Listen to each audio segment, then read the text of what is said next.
بن ديوان مطوب دامو يودا يدي سمو والليلة دليل الأولى في سن كلها مسعولة وزياراتنا مقبولة عن سيدنا ربي عمران أنا شمت بلي عاسو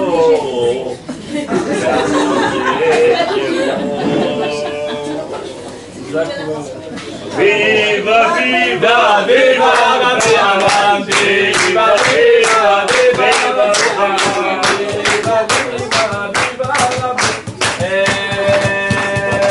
هو جاهد وينا ربي عمران بابا سليم ربي حديد ربي عمران هو جاهد وينا بولا بولا بولا بولا بولا بولا بولا بولا بولا بولا بولا بولا بولا بولا أنا يا سيدي كنزي ربي عمران ربي عمران ברשות ובזכות רבי יוסף לוי, זה כאן המשפחה, זה השף, לא? זה tout.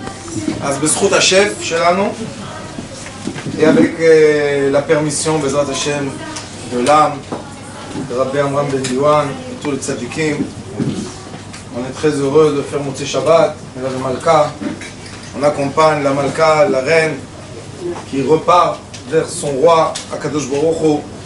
Et avec l'aide de Dieu, on espère que ce Shabbat-là, Tou B'Av, le Shabbat de l'amour, cet amour-là va nous accompagner jusqu'à Rosh Hashanah, Baruch Hashem. Dans la paracha de la semaine, nous avons les 10 commandements encore une fois. Mon cher Rabbeinu nous répète les 10 commandements. Le 5e commandement de la Torah est l'honneur des parents. Pourquoi c'est le 5e? Parce que Akadosh Baruch Hu a lié l'honneur des parents avec lui. Il a dit il y a 5 commandements entre moi et vous, et il y a 5 commandements entre vous et vous. Les 5 commandements entre nous, Akadosh Baruch Hu, Anochi Hashem, Lo Yelecha, Kabet HaShabbat, Vekabel et Avicha Veit Imecha, Lo Tisa et Hashem. Et pourquoi c'est comme ça? Parce qu'il est écrit qu'il y a 3 complices, 3 associés dans la création d'un être. Il y a son père, sa mère, et il y a Akadosh Baruch Hu. Shlomo HaMelech dit, le roi Salomon, quand cette association se sépare, qu'est-ce qui se passe? Akadosh Baruch Hu reprend le sien, il reprend là, et les parents reprennent le sien. Ou bien, Chas Shalom, que ce ne soit pas les parents, que ce soit les enfants, et la personne retourne, son corps, son physique, son véhicule, retourne dans la terre. Maintenant, la grande question est, et j'en parle beaucoup, on va voir le côté positif de tout ça, c'est est-ce que le judaïsme regarde la personne en véhicule physique, ou bien le judaïsme regarde la personne en véhicule spirituel? Qu'est-ce qu'il y a? Qu'est-ce qui est vrai? Comme on est dans les Uniloula, et vous voyez que ça fait plus que 200 ans que Rabbi Amram Ben Diwan est parti, il n'était pas du tout marocain, il était yéménite. Diwan, c'est les chansons yéménites. Donc Rabbi Amram Ben Diwan est venu du Yémen à Jérusalem, et de Jérusalem, il est arrivé à la fin au Maroc, et il s'est arrêté au Maroc, il n'a pas continué. Et Baruch Hashem, il a eu la chance d'être enterré au Maroc, pas pour rien, parce que Baruch Hashem, grâce au Maroc, grâce aux gens du Maroc, monsieur, voilà, ça c'est les loups, un peu sucré. C'est sucré pour les loups. Et qu'est-ce qu'il a fait, Rabbi Amram Ben Diwan? Il a bien compris où il faut s'enterrer. Dans la terre, dans le monde, dans ce monde, il y a un pays qui fait attention aux tzadikim. c'est le Maroc. Qu'on veuille, qu'on ne veuille pas, on peut raconter tout ce qu'on veut. La vérité est jusqu'aujourd'hui que le roi du Maroc a un héritage depuis le temps de Rabbi Chaim Vital. Une partie des descendants de Rabbi Chaim Vital sont arrivés au Maroc. Je ne me rappelle plus quelle famille, il y a des familles marocaines qui sont descendants Pinto, qui sont descendants de Rabbi Chaim Vital. Et les rois de Maroc ont reçu les sages juifs avec beaucoup de kavod, même pendant l'Inquisition. C'est eux qui ont pris entretien des sages les juifs. Et depuis, ils ont une massoret, il y a une coutume chez les rois du Maroc, on ne touche pas aux juifs. Même pendant la Deuxième Guerre mondiale, Hitler devait passer par le Maroc pour conquérir le nord de l'Afrique. Le roi du Maroc, c'était Mohammed II, il lui a dit, Ahmed V, il lui a dit, tu peux passer, et tu touches pas aux juifs. Il a dit, ça veut dire quoi, je passe, touche pas aux juifs. Il a dit, si tu veux toucher les juifs, tu touches à moi. Et ça fait un grand bruit dans le monde, parce que c'était le premier roi non juif qui a dit, personne ne touche à mes juifs, et si vous touchez les juifs, vous me touchez à moi en personne. Il s'est mis vraiment en danger, puisque l'armée du Reich était beaucoup plus forte que l'armée du roi du Maroc. Mais c'est ce qu'il a fait, et Baruch Hashem, il a sauvé comme ça les juifs du Maroc. Il y a une grande histoire connue, que pendant la Deuxième Guerre mondiale, celui qui était au Maroc, c'était pas Baba Salih, c'était son fils Rabbi Meir. Et Rabbi Meir, c'est lui qui était à la place de Baba Salih. Shalom Aleichem Kvod Arav. Bobo, איש מקום. אתה בסדר שם? איך אמרת רבי מאיר נכנסת? נכנסת, יופי. אז רבי מאיר celui-là, une fois est venu un juif le voir et il pleure. Il a dit, pourquoi tu pleures? Il a dit, j'étais dans le chouk. Il est passé le chef allemand et il m'a donné une gifle. Il dit quoi? Il a dit, il m'a frappé dans le chouk. Et avant, les juifs, c'était qui le maître? C'était le tzaddik. Donc il n'allait pas à la police, il allait chez le tzaddik. Rabbi Meir dit à son charat, il a dit, prends-moi chez lui dans son bureau. Il rentre dans le bureau du nazi et il y a une histoire qui écrit vraiment toute la discussion qu'ils avaient entre eux.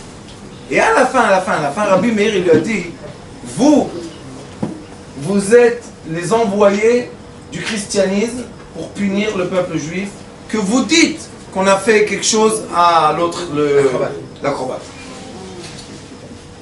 Ils sont arrivés à ça, et à la fin, il lui a dit, tu as raison. Alors il lui a dit, Rabbi Meir comme ça, il lui a dit, écoute, nos histoires entre juifs, ne vous mêlez pas. De toute manière, vous avez pris sa religion 600 ans après qu'il est mort. Alors laissez-nous tranquilles entre nous, on sait ce qu'on fait. 1. 2. La prochaine fois que tu touches un juif, je te coupe la tête. Vous savez c'est qui Rabbi Meir? Ça veut dire quoi? Il dit à un Allemand, il dit, je te coupe la tête. Il s'est levé. Il a pris ses gants, il a giflé. Il a dit, ose, encore une fois, ose, et l'audace de toucher un de mes juifs. Et je m'occupe de toi. Pourquoi tout ça? Parce qu'au Maroc, le Mohammed V, je crois, c'était, attendez, je vous dis pourquoi. Parce que c'était au temps de Rabbi David Abukhzera, le grand frère de Baba Salih. Et lui, Rabbi David, il s'est préparé pendant 2 ans d'être Korban Kapara la Messiah. Il s'est préparé, il était dans la chambre, fermé et tout. Et qu'est-ce qui s'est passé?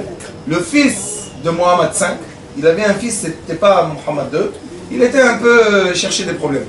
Alors qu'est-ce qu'il faisait? Il allait avec ses chevals, et il embêtait les gens. Et qui l'a trouvé embêté? Les juifs. Mais il y avait là-bas un tzaddik qui l'a regardé, il l'a transformé en pierre. Vous savez que les histoires du Maroc, il n'y a pas longtemps, c'est des histoires qu'on dit non, c'est des jeteux. Il y a des preuves. Il a fait lui, avec le cheval, une statue. Mohammed V, il a dit aux Juifs, celui qui ne va pas prier pour mon fils qui redevienne un être humain, je commence à égorger. Faites ce que vous voulez, vous avez, je ne me rappelle plus, 4 jours, 5 jours. Et Rabbi David, le grand frère de Baba Salih, il est parti le voir. Il a reçu, et il lui a dit, écoute, chez nous, le Rav, il est contre tout le peuple. Vous savez comment Moshe Rabbeinu? Alors il lui a dit, moi je suis le Rav des Juifs. Si tu veux faire du mal à tous les Juifs, tu fais du mal à moi. Il lui a dit, et mon fils, qui va me le rendre? Il a dit, si tu fais la Xéra, tu arrêtes la Xéra, je te rends ton fils et tu me prends moi. C'était comme ça. Il a retransformé l'homme en homme. C'était une pierre. Il a retransformé. Vous savez qu'aujourd'hui, avec toute leur technologie et bêtises et tout, ils n'ont pas encore réussi à faire les petits miracles des tzadikim du Maroc. C'était des petites choses. C'était pas les grandes choses.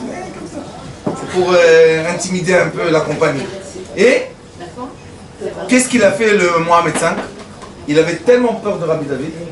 Il a dit que s'il aura une tombe, les Juifs vont venir chez lui, demander, ils vont recevoir tout ce qu'ils demandent. Il l'a mis dans un canon. Vous connaissez les canons de Napoléon? Ouais. Il l'a mis dedans. Et Baba Salih était témoin. Et il a tiré. Donc, chacun va dessiner ce qu'il veut, dormez la nuit. Baba Salih a vu tout ça. 13 ans, il pleurait. Il n'arrive pas à être joyeux. Une nuit, il était déjà ici en Israël. Une nuit, il rêve un rêve. Qu'est-ce qu'il voit? Il voit une synagogue. Il voit Abraham, Yitzhak et Yaakov rentrer dans la synagogue. Et derrière, il y a quelqu'un. Il s'approche pour voir qui c'est le quatrième. Il voit son frère. Rabbi David, met al-Kiddush Hashem. Il lui dit, mon frère, qu'est-ce que tu fais là? Il lui dit, écoute. Et ça, c'est pour en revenir à ce que je vous ai dit au début de ce Dvar Torah. Il lui a dit, tu sais, comme tu pleures et tu es triste de mon décès, tu ne me permets pas de rentrer avec eux dans la synagogue. Et tu n'as pas le droit d'être pleuré. 1 an, et c'est fini. Pourquoi 13 ans tu pleures sur moi? Il a dit, mais tu es mon frère, tu es mon tzaddik. Il lui a dit, fais Iloula. Et depuis, Baba Salih, tous les vendredis, je ne sais pas si vous savez, il faisait la Iloula, le manger des poissons pour son frère. Donc, une Iloula, et le Zohar Kadosh aussi explique que la Iloula, c'est parce que maintenant, l'âme du tzaddik descend. Et qu'est-ce qu'elle veut voir? Elle veut voir qu'est-ce qu'on fait de sa mémoire. Est-ce que de sa mémoire, on est tous heureux, généreux, on fait des brachot? Ou bien dans sa mémoire, on pleure, on n'est pas content? Et il faut savoir que ça affecte aussi l'âme en haut. Parce que si le résultat de ce tzaddik était un comportement des gens qui sont tristes, qui ont la peur, qui ne sont pas heureux, alors il n'a pas fait son travail. Mais si le comportement du tzaddik pendant sa vie, c'était emmener les gens à la joie, les connecter à la bracha, les connecter aux bénédictions, être bien, et bien après qu'il part, il n'y a pas de problème, on continue l'Iloula. Et c'est pour ça que ça s'appelle l'Iloula. Qui nous a le premier qui nous a donné ce terme qui s'appelle l'Iloula? Rabbi Shimon Bar Yochai. Rabbi Shimon Bar Yochai a dit, le jour de son décès, il a dit Ayom Iloula Deli. Aujourd'hui, il y a une grande fête. Alors vous n'avez pas le droit de pleurer. Et comme la maison était pleine de feu, pleine de lumière, il leur a dit en haut, ils m'attendent avec toutes ces lumières. Et quand il a parlé comme ça, après il a fait tout le discours qui s'appelle Hidrazuta, il a dit je vais vous dire ce qui est dans mon cœur et pas ce qu'on m'a obligé de dire. Et ceux qui étudient Hidrazuta savent bien que toute la fin de Hidrazuta, c'est le comportement entre l'homme et la femme. Il a dit ce que je dois laisser ici dans ce monde, c'est l'union de l'homme et la femme qui est la chose la plus forte. Pourquoi? Parce que seulement un homme et une femme unis, c'est une âme. Tant qu'ils ne sont pas unis, les deux, nefesh. Il n'y a pas l'âme, il n'y a pas neshama. Mais quand ils sont unis, on a le potentiel d'être une neshama. Et c'est pour ça que la neshama, qu'est-ce qu'on dit tous les jours? Elokai neshama shenatatabi. On ne dit pas Elokai nefesh. Le nefesh, c'est comme l'outil, comme la Bible. Voilà la Bible.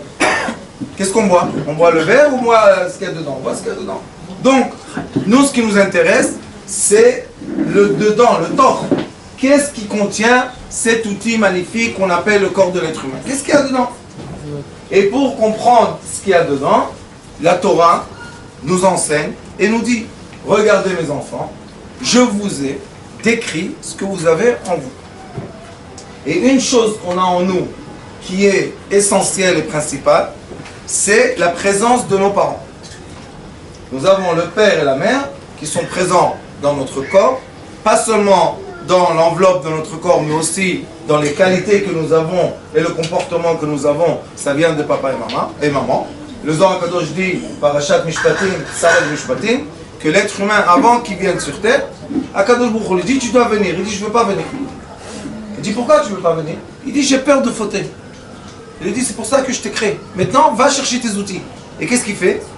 Il cherche les parents, les deux parents maintenant, parce que des fois on est marié, avant on a des enfants, après on se remarie encore, enfin on a d'autres enfants. Ces nouveaux enfants disent, moi j'ai besoin de ce monsieur et cette madame. Akadosh Baruch Hu fait tourner tout ce qu'il fait tourner, ils se marient. Quand ils se marient, ils ont des enfants. Les enfants qu'ils ont choisi les qualités de leurs parents. C'est comme un qui va étudier, être électricien, qu'est-ce qu'il achète comme outil? Électricien. Celui qui a étudié plombier, il achète plombier. Menuisier, chacun cherche ses outils. Donc nos parents, paternels et maternels, ce sont ceux qui vont nous donner les outils. Et tout cela, pourquoi? Pour servir l'âme. Pour servir qui? Dieu. Parce qu'Akadosh Baruch Hu, lui-même, c'est lui qui nous donne la vie. C'est vrai que les parents nous ont mis en vie, mais qui donne tous les jours la vie? Akadosh Baruch Hu. Donc Akadosh Baruch Hu, quand il donne la vie, il nous a dit, il y a 10 commandements principaux, que si vous allez faire attention à eux, votre qualité de vie interne, parce que nous tous on sait, on est assez adultes, on sait très bien que des fois on est très heureux et très bien, on ne sait pas pourquoi. Même si on travaille dur, on est bien. On est bien, on travaille, tout marche, tout va bien. Et il y a des jours qu'on dit, ouais. Tu prends à droite la police, tu vas à gauche les pompiers, tu vas tout droit à l'ambulance. Bon, tu t'arrêtes, tu te gares, tu reçois un PV. Tu sors de gare, des jours, ouais. Non, on ne veut pas ces jours-là, ça y est, c'est fatigant. Même pendant ces jours-là, on doit être capable d'être connecté à quoi? À la lumière et à la source de la vie. Et c'est pour ça qu'il nous dit ici, regardez comment c'est bien écrit, Baruch Hashem, il dit comme ça. Et malheureusement, beaucoup d'endroits juifs ont oublié tous les matins, enseigner les enfants ça. Tous les matins, on doit répéter comme des perroquets. Quoi? Kabed et avicha ve et imecha. Kasher tzivacha Hashem Elokecha. C'est pas ce qui est écrit dans le 10 commandements. Dans le 10 commandements, il est écrit Kabed et avicha ve et imecha. Maintenant, il a rajouté. Moshe Rabbeinu, qu'est-ce qu'il a rajouté? Kasher tzivacha Hashem Elokecha. Ça veut dire que c'est un commandement divin. Pourquoi? Parce que juste qu'on est né, Akadosh Baruch Hu a utilisé le père et la mère, juste pour ça, c'est fini. Ils ont le degré de lui. Juste parce que lui, il a dit, j'ai besoin de lui et d'elle pour amener cet enfant sur terre. Juste ça, Baruch Hashem, on doit donner du respect à nos parents. Qu'ils soient gentils, qu'ils soient méchants, qu'ils nous embêtent, qu'ils nous engueulent, qu'ils nous donnent des cadeaux, qu'ils nous font je ne sais pas quoi, on doit leur donner du respect. Pourquoi? Parce que sans ces deux parents-là, on ne serait pas venus sur terre. Aujourd'hui, ils doivent donner du respect à des petits flacons comme ça qui s'appellent Aïv. VAF? Aïe? Fiv. On leur enseigne, on leur dit tu es dans un petit flacon. Alors on donne de respect aux Fiv, c'est bien, aux ordinateurs, c'est bien. Et les parents? Mais non, c'est la fille. Sans la fille, je ne serais pas là. Donc à qui je dois donner respect? À la fille. Il faut comprendre qu'est-ce qui se passe tout doucement. Le monde est en train de devenir très normal. Azo Omer, et pourquoi? Les ma'an ya'arichon yamecha. Les ma'an pour ya'arichon yamecha. Les ma'an, c'est le chant ma'on. C'est quoi ma'on? La maison. Pour que tu puisses vivre dans une structure qui te donne la longue vie. Et aussi pour que tu sois sur terre et que ça soit bien pour toi. Parce que malheureusement, il y a des gens qui sont sur terre et c'est pas tellement agréable pour eux. Par contre, on connaît les gens. Donc il te dit, pour que tu sois bien agréable sur terre, tu dois, les ma'an, c'est une maison, tu dois habiter sur terre. Mais il nous dit ici, kabed et avicha vetemecha, lama, kasher tzivacha Hashem Elokecha. On doit penser, c'est Akadosh Baruch Hu qui nous donne ça. Alors, quel est le rapport avec la terre? C'est parce que notre Torah, Baruch Hashem, l'enseignement de la Torah est qu'on est obligé de vivre la matière et le spirituel. Vivre seulement du spirituel, c'est n'importe quoi. Vivre seulement de la matière, c'est n'importe quoi. Il faut faire la liaison entre eux. Comment on fait la liaison? Il est écrit, toi, tu dois t'occuper de ton corps, t'occuper de ta santé, t'occuper de ta nourriture, tout ce que tu veux, fais ce qui est bien, sois joyeux de tout ce que je peux te donner. Et aussi, n'oublie pas qu'il y a Kadosh Baruch Hu, donne-lui sa partie. Combien il demande par jour? 3 prières, 2 prières, 1 prière, 2 fois Kriyat Shema. C'est pas des choses, vous savez, l'élève de Rabbi Chaim, du Ari Akadosh s'appelle Rabbi Chaim Vital. Il a écrit un livre qui s'appelle Sharif Dusha, les portails de la sainteté. Et là-bas, il nomme les mitzvot qu'on peut faire. Vous savez combien il y en a? Peut-être 15. Il n'y a pas beaucoup. Aujourd'hui, de nos jours, comme on est aujourd'hui, on n'est ni Dayan, ni Shochet, ni Kohen, ni Lévi, ni Bet Mikdash, ni... Il n'y a presque rien à faire. Alors il dit, regarde, fais ça, ça, ça, ça. Et de toute manière, tu le fais. Tu te lèves le matin, tu parles. Dis-moi dernier. D'accord? Tu trinces les mains, fais avec le note là. Tu marches un peu. Tu es content d'avoir les chaussures. Dis, après, regarde, toutes les brachot, c'est pour le... Qu'est-ce que c'est? Encore un petit morceau de petites paroles qu'on peut dire. C'est tout. Il dit les mains, les tables, et quand on est comme ça, il y a une partie en nous qu'on ne peut pas négliger, qui est la partie spirituelle, qui veut aussi son bonheur. On ne peut pas négliger non plus la partie matérielle, qui veut son bonheur. Et la partie spirituelle, qu'est-ce qu'on fait avec? Alors il dit les mains, les tables, voilà, sur la terre, je vais te contenter. Pourquoi? Parce que tu respectes ton père et ta mère. Asher Hashem Elokecha noten lach. Dieu va te donner, comme il t'a donné le père et la mère, t'inquiète, il va te donner ta partie sur terre. Ça, c'est une mitzvah qui est dans la Torah que malheureusement, on ne répète pas assez tous les jours. Vous savez que chez les musulmans, tous les jours on répète.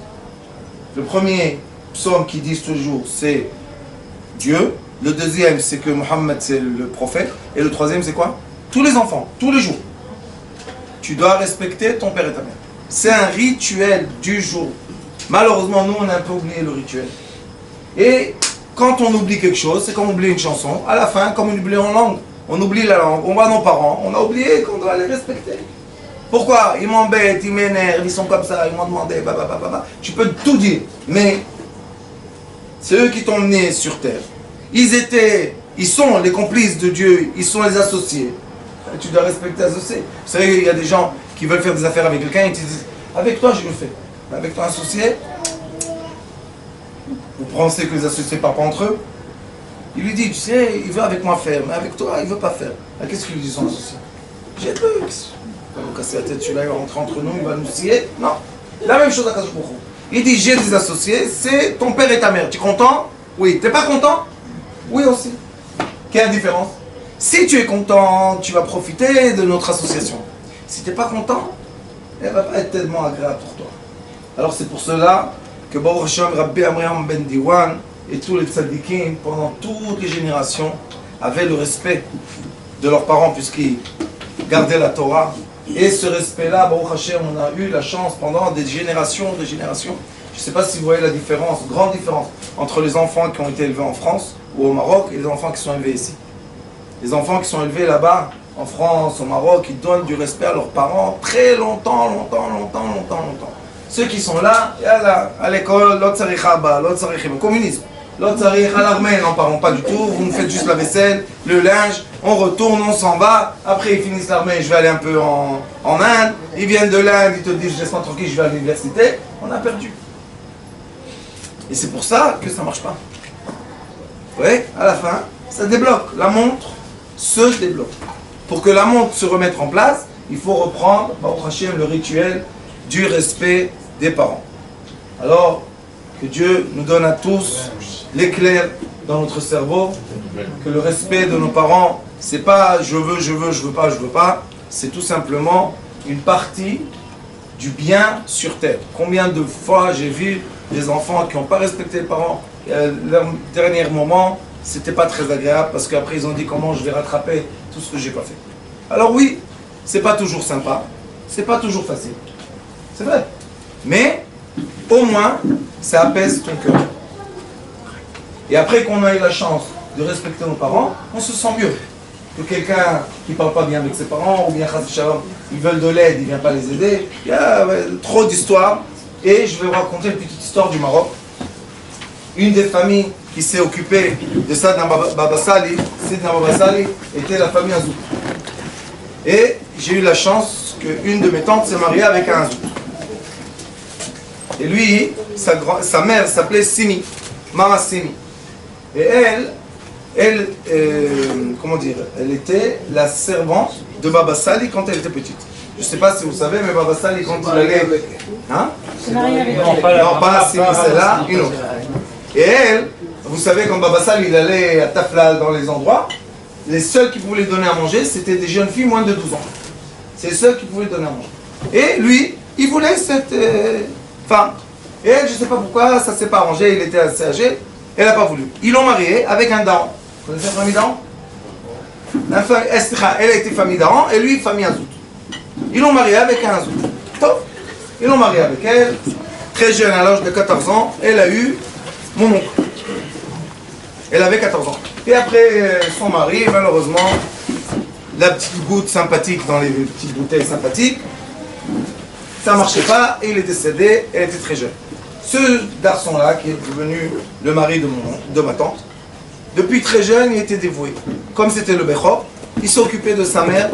Si vous aurez vu le kavod, c'est pas des choses normales. Il apprenait comme ça. Mamie, mamie, mamie. Il s'occupait d'elle, tout ce que vous voulez, il s'occupait d'elle. Après des années, au Hachem, il est décédé. Comme tout le monde, il y a un jour, on arrive, on décède. Il est décédé, vous savez qu'est-ce qu'il a eu? Il a appelé les pompiers. Il leur a dit, je me suis lavé, je suis dans mon lit, je me sens pas bien, la porte est ouverte. Ils sont arrivés, il n'y avait plus. Au Hachem, ils l'ont enterré en France. Après 12 ans, ses enfants, qui sont mes cousins, ont décidé, on va l'emmener en Eretz Israël. Vous savez que Chavre Kadisha, quand on emmène les fûts, qu'est-ce qu'ils préparent? Il y a des petits bols comme ça. Petits bols, parce qu'il y a de la poussière dans le... Ils mettent un peu de la poussière qui est restée dans le... Et ils enterrent dans des petits endroits. Si vous allez à Ramenouchot et tout, vous voyez des petits endroits comme ça, ils les mettent là-bas.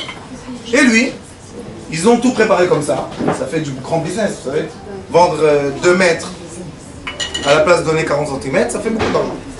Les pauvres, ils sont venus ouvrir la tombe là-bas à Paris. Qu'est-ce qu'ils ont trouvé? Entier, chaud, 12 ans après. Maintenant, pourquoi je vous raconte ça? C'est pas une histoire. Mon grand frère était à l'enterrement. Et il a pris la mita. Il m'a dit, mon frère, c'était lourd comme un qui vient de décéder hier. Maintenant, je vous pose la question. Est-ce que mon oncle était un grand tzaddik aux règles qu'on nous enseigne aujourd'hui? Il ne serait pas rentré dans aucune autre synagogue. Alors comment? Celui-là, il a une preuve. La preuve qu'après qu'il est décédé, le corps était intact. 12 ans, c'est quand même du temps. Je leur ai dit, Kibboud Orim, vous avez oublié de nous enseigner que Kibboud Orim, c'est un peu plus important que Yisraël. Et Kibboud Orim, c'est un peu plus important que d'autres choses. Que vous nous dites, non, tes parents, les pauvres, ils ne savent plus rien, c'est des ignorants. Allez, viens, nous, on va t'enseigner la nouvelle Torah. Mais dans cette nouvelle Torah, malheureusement, le Kibboud Orim n'est pas tellement appliqué. Sinon, on aurait des stickers. Au lieu Tenchiyou, Chakol et Tova ou Rabbi Nachman Bresler, on aurait des stickers. Kabel, Tavicha Vetemecha. J'ai raison ou pas? Alors c'est pour ça que Baruch Hashem, comme j'ai vu dans ma vie beaucoup d'histoires très intéressantes, Dieu m'a donné un cadeau, très intéressant, on voit que cette mitzvah de Kibboud Avahem, c'est une mitzvah très très importante qui peut se faire très facilement ou avec beaucoup de difficultés. Moi je dis aux gens, comment on fait cette mitzvah facilement, vous savez? Nos parents, c'est comme une antiquité. Antiquité. C'est un monument antique. Coûte très cher. Tu le touches un peu, tu l'abîmes. Qu'est-ce qu'on fait avec un monument antique? On le met dans une glace, comme il faut bien, on s'occupe de lui, on lui donne de la valeur, on ne critique pas le monument. On dit, ah tu sais, ce violon-là, un jour ils ont fait du violon devant je sais pas quoi. Personne dit ça. Tu sais, ce violon, il a 2000 ans. 2000 ans, violon, oui, oh, ça coûte très cher. C'est comme ça qu'on doit se comporter avec nos parents.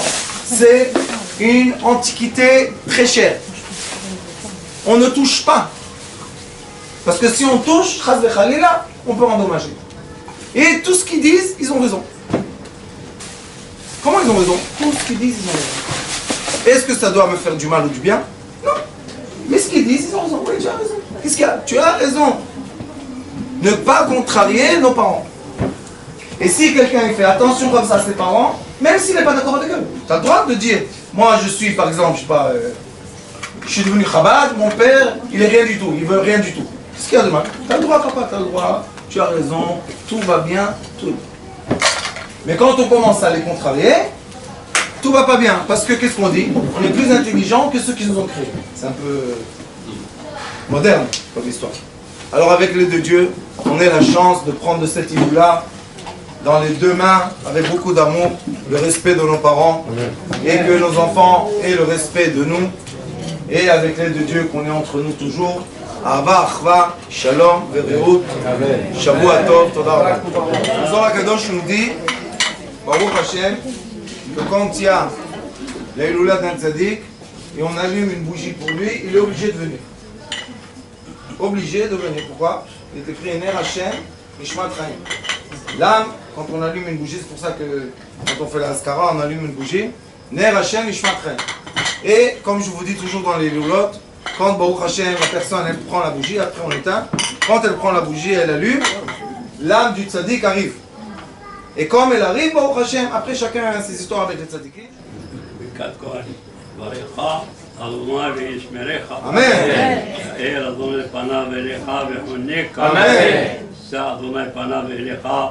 يسم لك شلو سمو يتسمع على بني إسرائيل وأني أبارك إلى رسول نعمكم كل بكم لكل يوم إلى رسول كل صدق كلهم allez לכבוד הקדוש ריבי לכבוד הקדוש ריבי לכבוד הקדוש ריבי רבנו עם רבנו דיוואן וכיתך כפיים וכבעל כנפיים וכיתך כפיים וכבעל כנפיים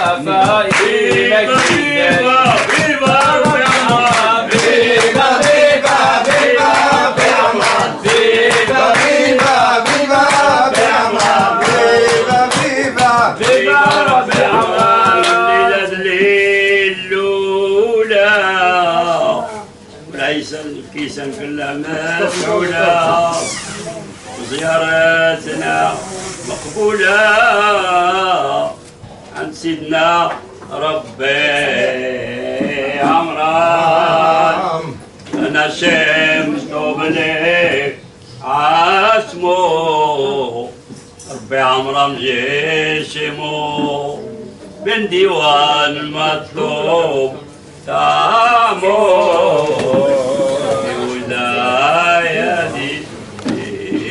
Allez, Eric, viens, viens.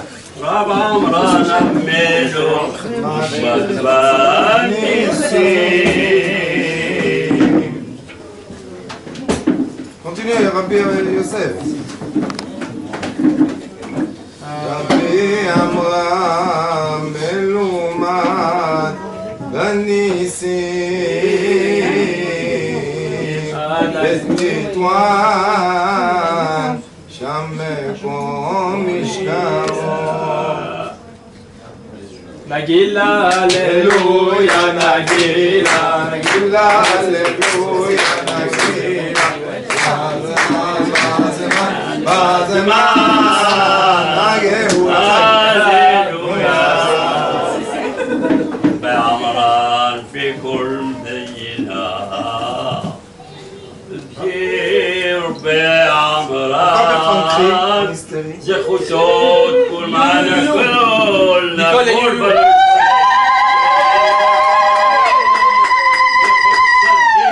كل بنو إسرائيل كنينا نجيلا هللويا نجيلا نجيلا هللويا نجيلا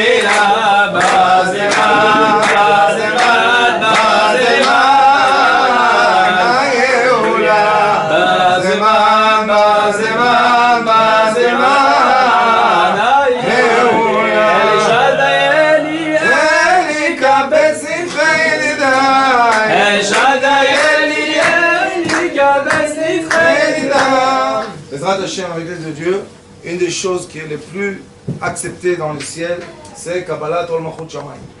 Alors, je pense pour que l'Iloula, pour que Nishmat Tzadik et chacun de nous, on profite de ce moment et on ait une ouverture. On va faire tous ביחד קבלת המלכות שמיים. דחילה מקבלים עליהם עול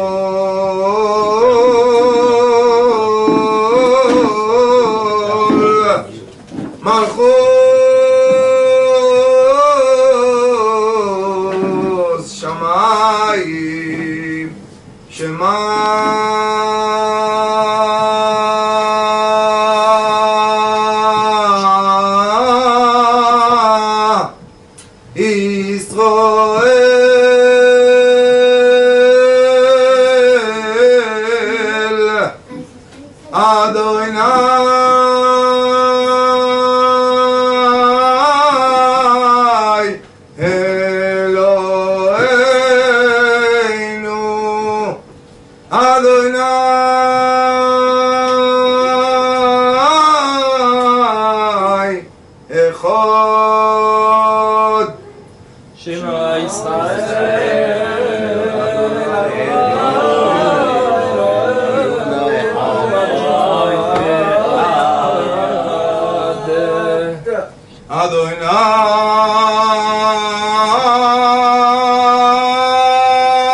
de l'argent.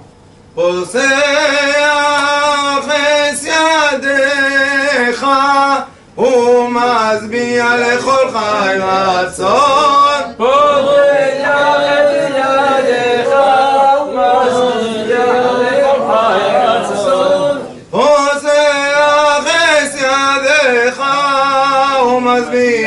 לכל חי רצון. פוסח את ידיך ומשביע לכל חי רצון. פוסח את ידיך ומשביע לכל חי רצון. פוסח את ידיך ומשביע לכל חי רצון.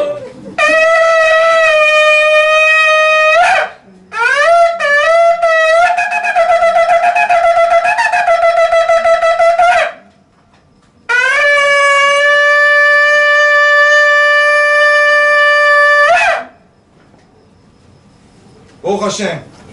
Toutes les prières soient exaucées, reçues dans les cieux.